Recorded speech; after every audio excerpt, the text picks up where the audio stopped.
one of the main issues was the question of accessibility, that it was difficult to access mental health support because it wasn't clear. There was not a clear pathway as to what you had to do. Whereas now, this is the first thing that has been introduced. I mean, it was introduced a couple of days before the minister launched this strategy. So I think that will make a big difference. I think that the fact that people now know that they can call 111 and get the help they need, I think that's going to make a huge difference to people. If this document, if all the strategies that are written out here are actually implemented, I think we would have one of the best systems in the world.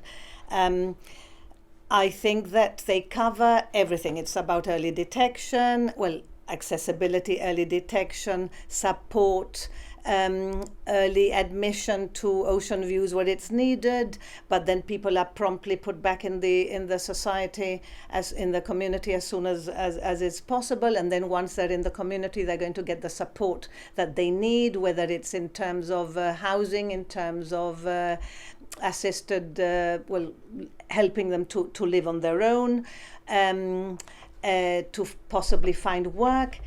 Everything is catered for here.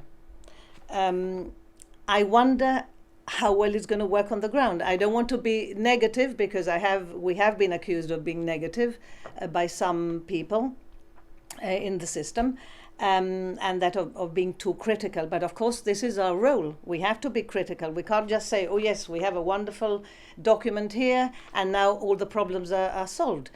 We absolutely hope that this is going to work. Obviously, there are going to be problems because no system is perfect. But if it works at 75%, we would be very happy. How do you feel about staffing levels? It's been one of the issues the community's spoken about before. I don't think we are convinced that we don't need more people. We live in a society where more and more we are encouraging, and people are being encouraged, people who have mental health problems are being encouraged to come forward to ask for help.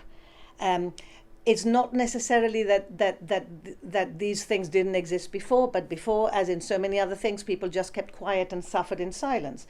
Then we are going to have to invest, and I don't think just in Gibraltar, everywhere that wants to have a good mental health service. If we're telling people ask for help, we're going to have to provide more people. More people are going to have to be employed in the system. What happens to those people who've been in limbo for the last 1 or 2 years? Are they immediately benefiting from this? What are you hearing? I've heard one story, but this is not somebody who was in the system. Somebody who had been trying to get help from January and had been referred twice to see a psychologist and hadn't heard back from the system. And then I told the person, call 111 because there's a new system implemented. And actually, I've been told that they have been offered a meeting with a psychologist for next week. So that seems almost miraculous.